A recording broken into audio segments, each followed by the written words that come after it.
Hello, hello, c'est Laurence Sudo, la fondatrice de You Marketing.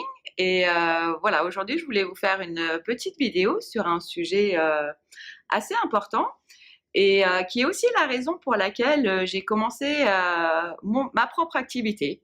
Donc, je crois que j'en ai encore jamais parlé en vidéo. Je crois que je l'ai fait par écrit, mais pas encore en vidéo, je crois. Donc, c'est une bonne occasion puisque je viens de me retrouver à nouveau face à ce cas-là. Et donc, j'avais envie d'en parler à nouveau aujourd'hui. Donc, je suis encore au Qatar. Donc, voilà, il fait beau.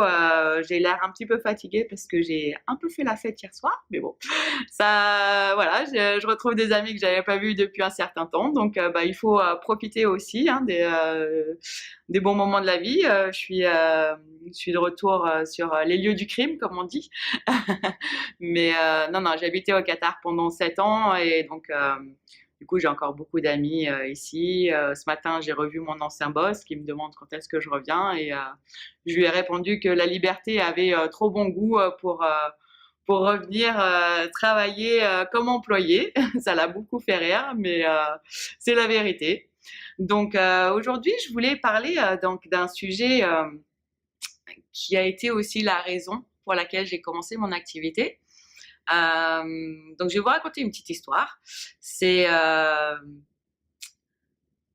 quand j'ai décidé de rentrer donc en France, donc suite à une décision vraiment personnelle, puisque je j'ai pas décidé de quitter le Qatar ou le salariat sur un coup de tête, mais ça a été une vraie décision de changement de vie suite à un événement personnel assez douloureux, qui est donc le décès brutal de ma maman. Donc, si vous ne me connaissez pas encore, j'en parle à d'autres occasions. Mais voilà, ça a été le déclencheur pour moi de vraiment me poser les questions importantes, les questions essentielles.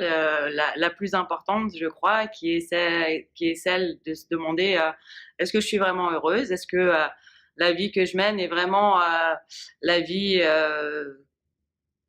que je désire profondément et pour laquelle j'aurai aucun regret quand je serai sur mon lit de mort. Et même si voilà, j'avais une vie très agréable, avec beaucoup d'avantages, etc., j'étais quand même pas non plus profondément heureuse. Et plus le deuil, ben voilà, ça m'a fait vraiment un déclencheur assez puissant.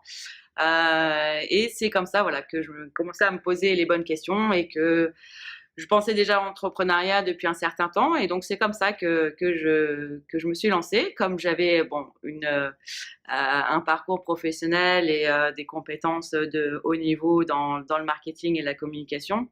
Et puis c'est ce que j'aime aussi profondément faire. Je voulais continuer dans cette voie-là, mais ce qui a été le déclencheur de décider quoi faire exactement, qui est donc d'aider les entrepreneurs à mettre en place une stratégie de communication gagnante et optimisée. Euh, voilà, a été une histoire que ma tante m'a racontée.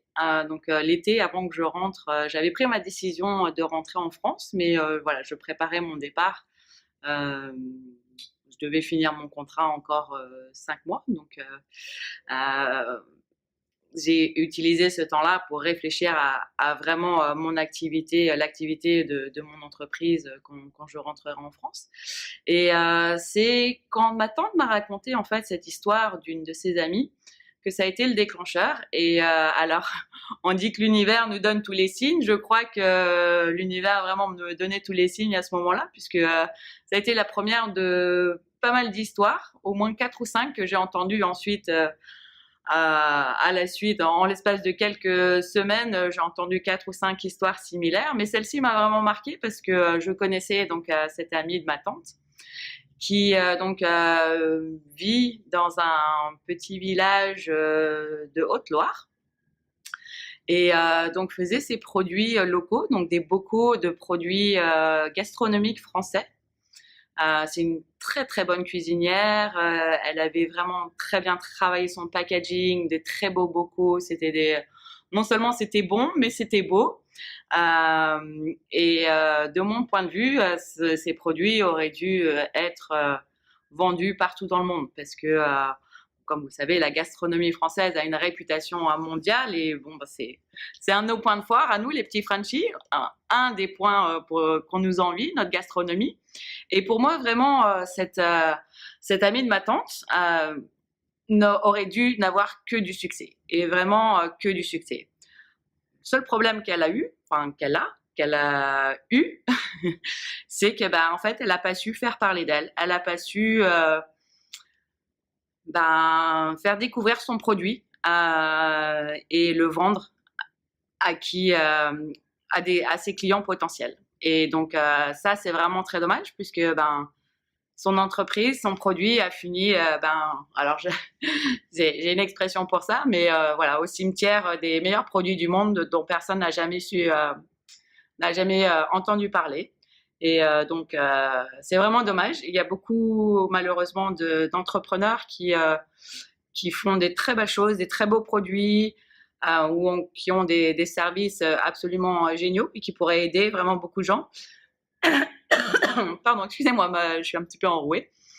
Voilà, donc des gens qui vraiment ont de très beaux produits, des services qui pourraient vraiment aider les autres, mais qui ne savent pas se faire connaître, qui ne savent pas rentrer en contact avec leurs clients potentiels et qui ne savent pas se vendre tout simplement.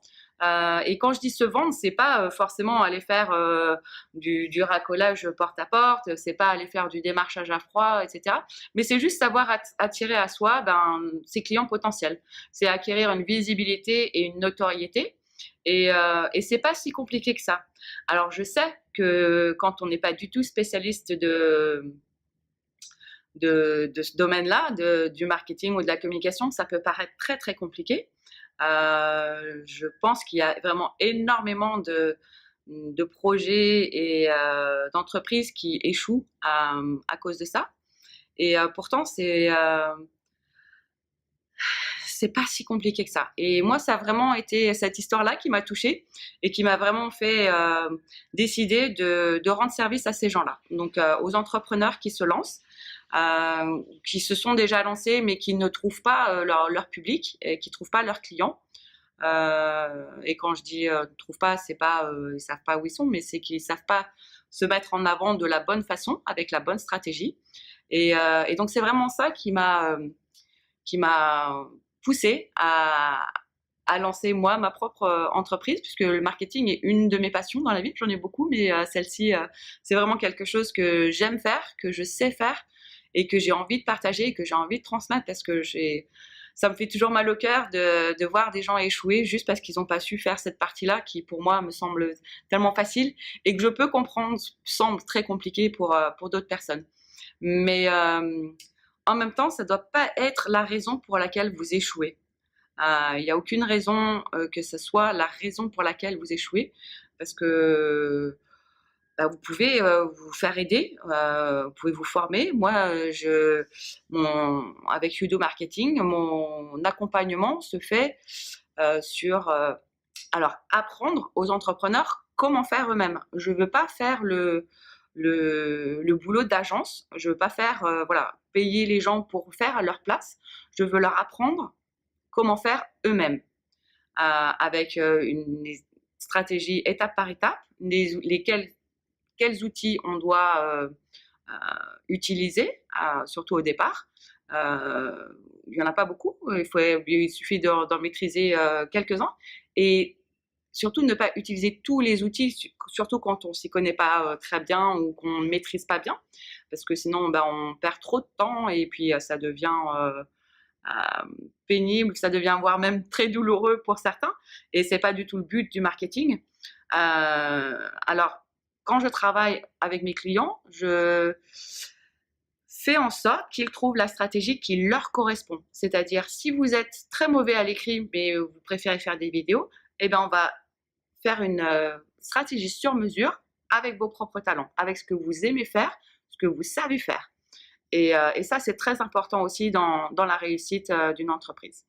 Voilà, en fait, je voulais vous raconter cette petite histoire parce que j'ai encore rencontré aujourd'hui, je suis au Qatar, j'ai rencontré ce Français qui lance une start-up ici d'intelligence artificielle.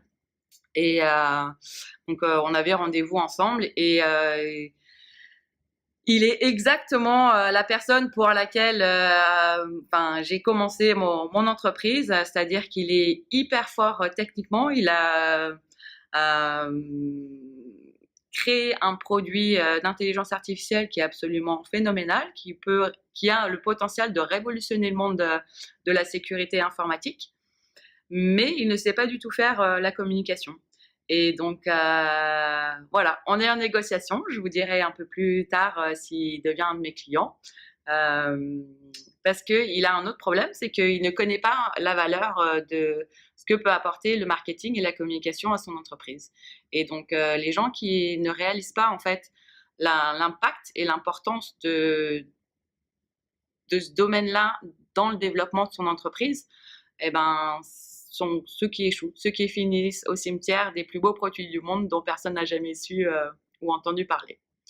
Donc voilà, je voulais juste vous faire cette petite vidéo et puis vous dire que si vous êtes dans ce cas, que vous ne savez pas faire ou que vous faites de façon à ce que vous n'ayez aucun résultat, c'est que vous faites mal, désolée de vous le dire. Mais en même temps, voilà, c'est pas dramatique, il y a des solutions. Si vous avez envie de pouvoir faire décoller votre entreprise en apprenant à communiquer par vous-même, n'hésitez pas, rentrez en contact. Je vous mettrai tous les détails en dessous, au-dessus, selon où vous verrez cette vidéo. Et j'espère qu'on se parle très bientôt, parce que moi, j'ai pas envie de voir votre produit finir au cimetière des meilleurs produits du monde dont personne n'a entendu parler. Donc, voilà, n'abandonnez pas, ne perdez pas trop de temps non plus, parce que au bout d'un certain temps, vous êtes arrivé à un point de non-retour et vous devez fermer. Et c'est dommage de voir ces rêves s'envoler de cette manière-là. En tout cas, pour moi, c'est vraiment très dommage, puisque c'est quelque chose qui est évitable et surtout à éviter. Donc voilà, je vous fais un petit... je vous dis à bientôt de Doha et puis à bientôt. Ciao, ciao.